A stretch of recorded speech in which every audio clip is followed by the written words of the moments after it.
शुक्लां ब्रह्मविचारसारपरमामाद्यां जगद्व्यापिनीं वीणापुस्तकधारिणीमभयदां जाड्यान्धकारापहां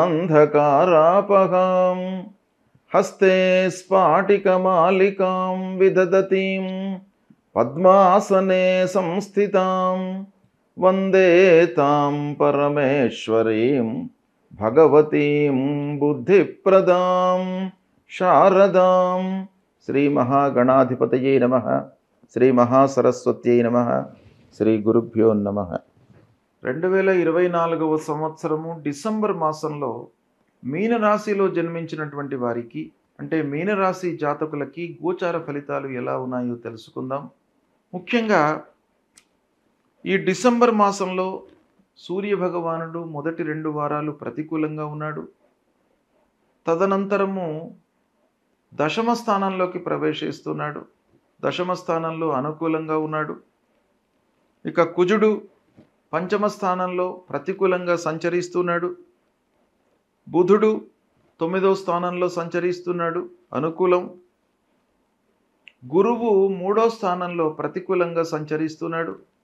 శుక్రుడు ఏకాదశ స్థానంలో అనుకూలంగా సంచరిస్తున్నాడు. శనీశ్వరుడు ద్వాదశ స్థానంలో సంచరిస్తున్నాడు, ప్రతికూలంగా ఉన్నాడు.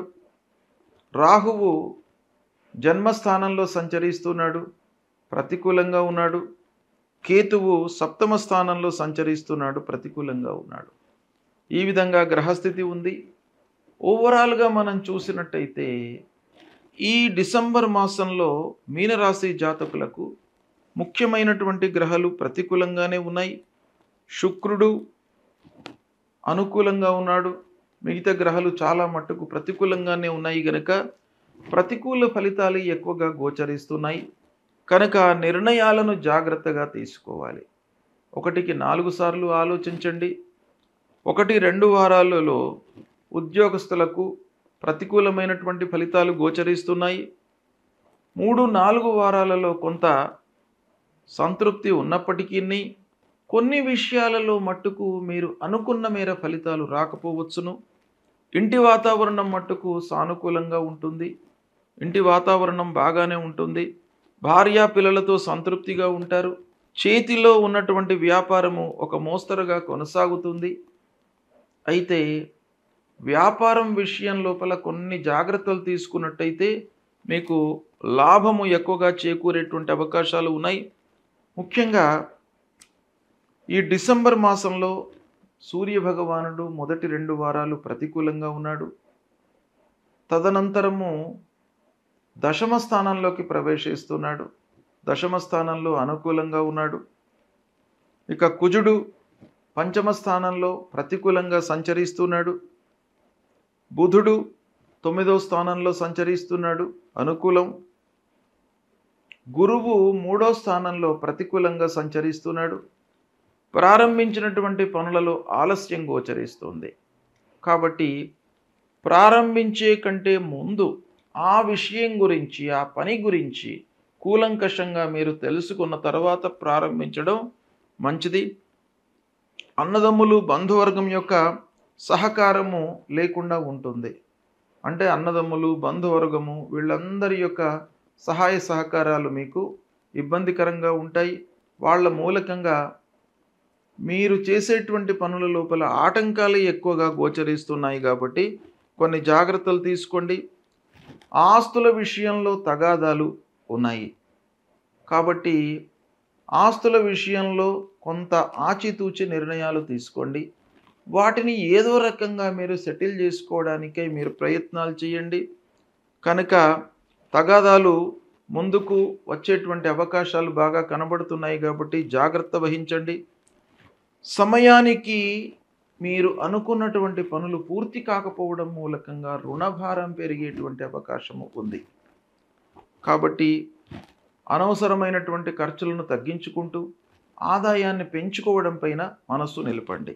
ఇక మిషనరీలు, వాహనాల మూలకంగా రిపేర్లు ముందుకు వస్తాయి. వృధా ఖర్చులతో ముఖ్యమైనటువంటి పనుల లోపల ఆలస్యం గోచరిస్తుంది. పిల్లల చదువు విషయమై మంచి నిర్ణయాలు తీసుకుంటారు.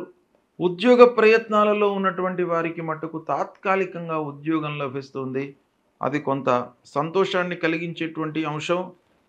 ఉన్నత విద్యకై చేసేటువంటి ప్రయత్నాలలో ఆర్థికంగా కొన్ని ఆటంకాలు, ఆర్థిక స్థితి అనేటువంటిది మనను కొంత వెనకడుగు వేయించేటువంటి అవకాశాలు బాగా కనబడుతున్నాయి.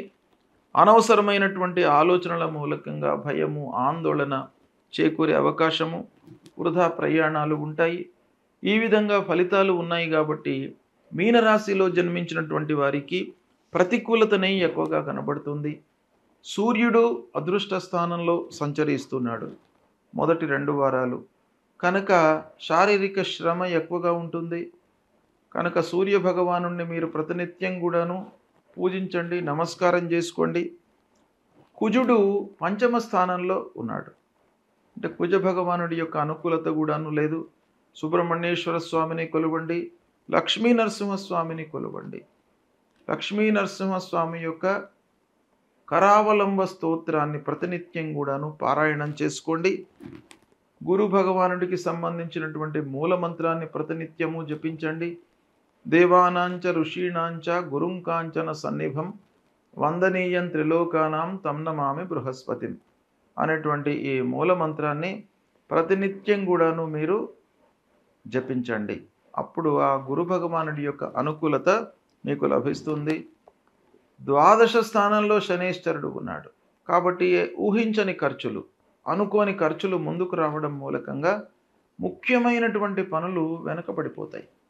మీరు ముఖ్యమైనటువంటి పనులను హ్యాండిల్ చేసేటప్పుడు చేతిలో డబ్బు లేకపోవడం మూలకంగా ఆ పనులను వదులుకోవడము లేదా ఆలస్యంగా పూర్తి కావడము ఇలాంటివి కనబడుతున్నాయి. కనుక ఖర్చులను నియంత్రించుకోండి.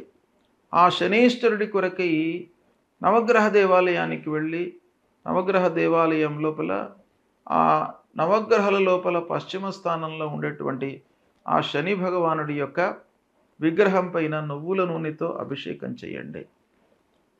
తర్వాత రాహు కేతువులను కొలవండి. రాహు జన్మస్థానంలో ఉన్నాడు, కేతువు కూడాను సప్తమ స్థానంలో ప్రతికూలంగా ఉన్నాడు. గనుక విఘ్నేశ్వరుణ్ణి పూజించండి, అమ్మవారిని పూజించండి. ఈ విధంగా చేయడం మూలకంగా ఈ పరిహారాలు చేయడంతో మీకు అనుకూలమైనటువంటి ఫలితాలు ఉంటాయి. శుభం.